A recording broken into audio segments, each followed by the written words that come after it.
आपल्या पोटच्या लहानग्या मुलासमोर त्याने पत्नीला जीवे मारलं। खोलीभर रक्ताचा पाट वाहत होता, अंथरूण रक्ताने माखलं होतं। तो इतक्यावरच थांबला नाही तर त्याने आपल्या मोबाईलने मृत पत्नीचा व्हिडिओ केला। व्हिडिओ शूट करताना तो वारंवार एकाच गोष्टीचा उल्लेख करत होता, तुला मला मारायचं होतं, तू मला मारण्याचा प्लॅन करत होतीस, ती लक्ष्मी होती, तिला मारायचं नव्हतं, पण तू माझ्यापुढं काहीच पर्याय ठेवला नाहीस। हा सर्व प्रकार त्यांचा लहानगा मुलगा शेजारी एका खुर्चीवर बसून पाहत होता। नक्की काय घडलंय ते सविस्तर पाहूयात। त्या न्यूज मराठी चॅनल पहिल्यांदाच पाहत असाल आणि चॅनलला अजूनही सबस्क्राईब केलं नसेल तर नक्की सबस्क्राईब करा। हा प्रकार पुण्यातील खराडीतील तुळजाभवानी नगर परिसरात घडला आहे। बुधवारी 22 जानेवारी रोजी पहाटे हा प्रकार घडला। शिवदास गीते हा मूळचा बीड येथील असून न्यायालयात टंकलेखक आहे। खडकी भागात तो भाडेतत्त्वावर खोली घेऊन राहत होता।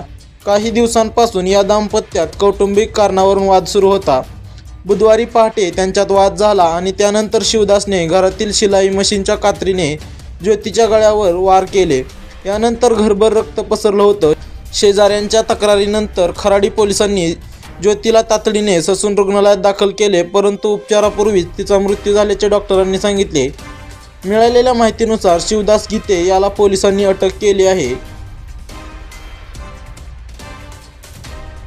शिवदास व्हिडिओमध्ये काय म्हणाला ते आपण पाहूया।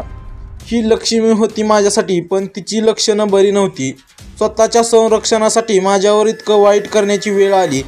ती मला मारण्याचा प्रयत्न करत होती। तिचे भाऊ माझे मेहुणे त्यांनीही मला मारण्याचा प्रयत्न केला। ही एका मुलाची आई आहे, पण मुलाच्या भविष्यासाठी स्वतःसाठी मी हिला मारलं। हिने पुण्यात माणसं पेरली होती, घरकाम करायला जाते सांगून माझ्या हत्येचा प्लॅन करत होती। या लेकराचा काय गुन्हा आहे हे वासरू, त्यालाही मारायचा विचार केला असेल तिने। खानदान संपवण्यासाठी म्हणून माझा नाईलाज होता, मला हे करावं लागलं। नरडं कोरडं पडलंय झालं, मला हिला मारायची इच्छा नव्हती। मी वाईट हेतूनं कधीच काही केलं नाही, माझा हेतू वाईट नव्हता। मी हिला सांभाळलं असतं, मी स्वतःच्या रक्षणासाठी हे केलं।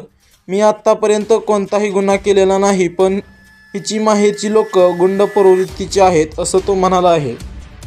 तुम्हाला काय वाटतंय, नक्की काय घडलं असेल कमेंट बॉक्समध्ये नक्की कळवा।